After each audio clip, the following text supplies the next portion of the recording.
Hello students, today I am going to start our last chapter, chapter 7, Indo-Islamic Architecture. First is introduction. The advent of Islamic rule in India in the end of 12th century AD brought its own richness in terms of art and architecture. 12th century AD के end तक Indo-Islamic architecture और art को India में लाए. Indian architecture was of straight style which included horizontal beams and pillars. Indian architecture straight style था जिसमें horizontal beams और pillars included थे. Mughals brought their curved style wherein an arc or dome was built.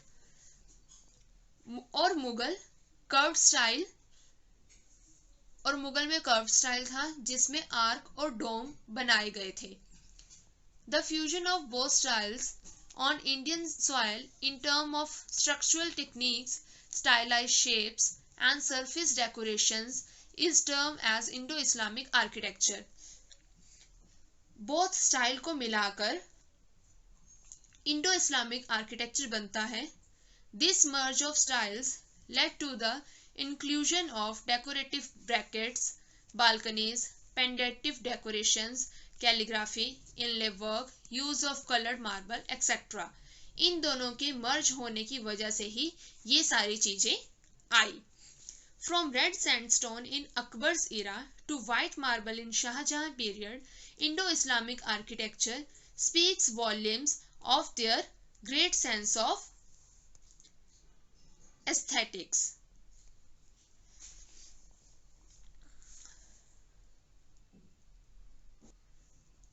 Akbar के red sandstone Ira से शाहजहां की white marble तक Indo Islamic architecture यह सब बताता है कि उनकी एस्थेटिक सेंस काफी अच्छी थी. Clear. Next is very important. Indo Islamic architecture can be categorise into the following. First is imperial style, जिसमें कुतुब मीनार की एग्जाम्पल हम देख सकते हैं. प्रोविंशियल स्टाइल में गोल गुम्बज की. मुगल स्टाइल हमें ताजमहल की एग्जाम्पल हम देख सकते हैं. एंड डेक्कन स्टाइल में टॉम्ब ऑफ कुतुब शाही का एग्जाम्पल हम देख सकते हैं. Broadly the Islamic architecture in India is of two types. First one is religious and second one is secular.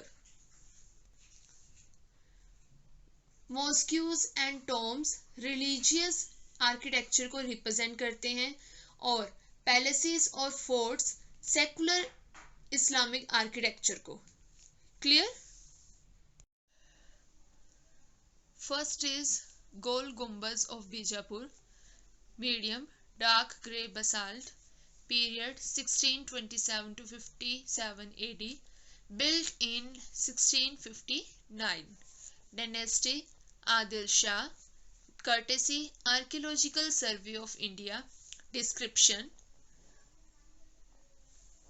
The Gol Gumbaz of Muhammad Adil Shah II is the largest dome cubicle in the world and the largest and the most prominent building in Bijapur. See, this is Gol Gumbaz. गोल गुम्बज Mohammad Adil Shah second ने बनवाया था, जो कि world का सबसे largest cubicle डोम है and most prominent building है बीजापुर में. The mausoleum is actually a building complex with the gateway, Nakkar Khana, a mosque and a sarai located within a large walled garden.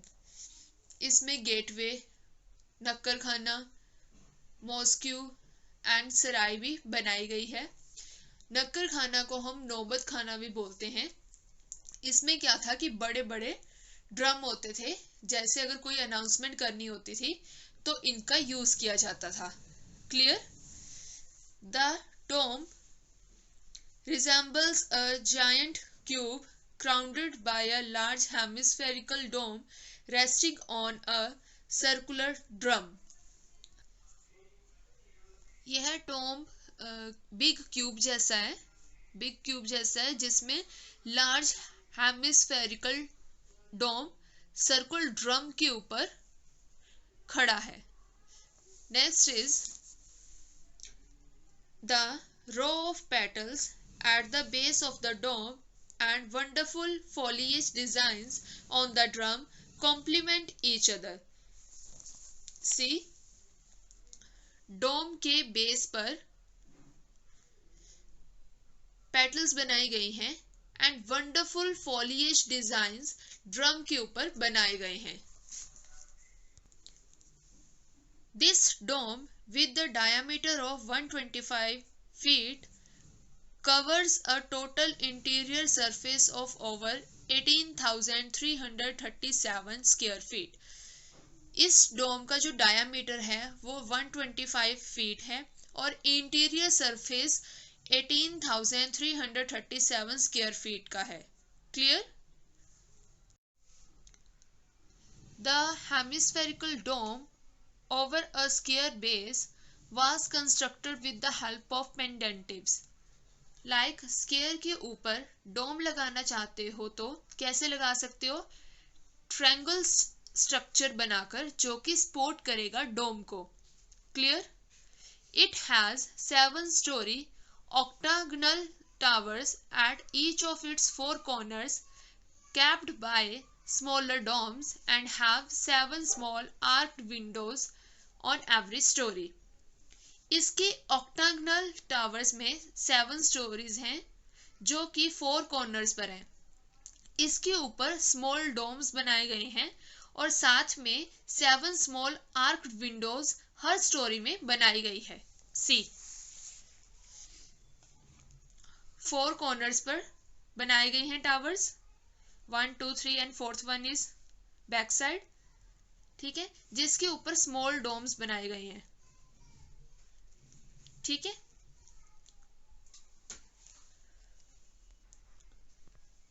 और आर्क विंडो हर story में बनाई गई है.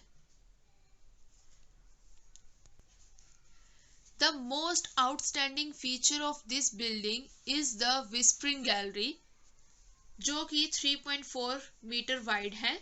Whispering gallery means अगर आप 1 time clap या कोई भी साउंड करोगे then it gets echoed around 7 times. Clear? Its interior construction includes bits consisting of a square grave chamber underground and a large massive single square chamber above ground. Underground में भी grave बनाई गई है और ground के ऊपर भी grave बनाई गई है. The Tom chamber contains the burial place of the Sultan, his wives and other relatives.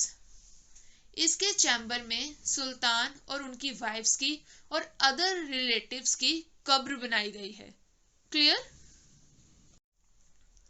Second is Qutub Minar, medium red buffed sandstone, period 12th century AD, dynasty Qutubuddin Aibak, location Mehrauli, new Delhi, courtesy Archaeological Survey of India. Description: firstly see the picture. This is Qutub Minar.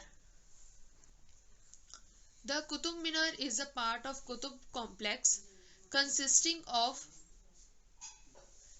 several other ancient and medieval building structures and ruins. Qutub complex में कुतुब मीनार भी आता है और other buildings भी आती हैं जो कि डिस्ट्रॉय हो गई हैं. It is a 234 feet high tapering tower divided into 7 storeys. यह 234 फीट हाई टावर 5 स्टोरीज में डिवाइडेड है. It has a diameter of 14.32 metre at the base and about 2.75 metre on the top with the height of 72.5 meter and 379 steps. इसका base से diameter 14.32 metre है और top पर 2.75 metre और 379 steps बनाए गए हैं। The entrance doorway faces north, north side से एंट्रेंस है। The interior has numbers cylindrical shaft, इसमें काफी सिलेंड्रिकल शाफ्ट्स बनाए गए हैं। The lower story has round and angular groovings alternately. The second has round grooving and third one has only angular. C. सबसे नीचे वाली स्टोरी में एंगुलर एंड सर्कुलर दोनों बनाई गई हैं। जो सेकंड वाली स्टोरी है उसमें सिर्फ सर्कुलर डिजाइन है और जो थर्ड वाली स्टोरी है उसमें एंगुलर डिजाइन बनाए गए हैं। Clear? Bands of calligraphic inscriptions along with foliated designs further beautify the fluting surface. See, calligraphy की गई है और foliated डिजाइंस जो हैं वो बनाए गए हैं जो कि फ्लूटिंग सरफेस की ब्यूटी को ब्यूटीफाई कर रहा है। Qutub Minar's greatness lies in highly decorated projecting balconies on extended out miniature arches. से कुतुब मीनार की ग्रेटनेस इसकी हाईली डेकोरेटेड बालकनी से पता चलती है। Clear? Its entire architecture, however, bespeaks of its Islamic origin, yet Hindu craftsmen were certainly employed for its construction. This is evident from a few Devanagari inscriptions on its surface. Sometimes sculptured stone from temples have been found utilized in it. No doubt ये architecture Islamic architecture को represent कर रहा है, but इसके artist Hindu भी थे। इसके बारे में इस तरह से पता चलता है बिकॉज इसके सरफेस पर देवनागरी लिखी है। कई बार लगता है कि मंदिर वाले पत्थर भी इसमें यूज हुए हैं। Presently located at Delhi, it is listed as a UNESCO World Heritage Site along with surrounding buildings and monument. UNESCO ने इसको वर्ल्ड हेरिटेज में रखा है इसके सराउंडिंग बिल्डिंग्स और मॉन्यूमेंट्स के साथ। Clear? So students, our syllabus is completed. Thank you.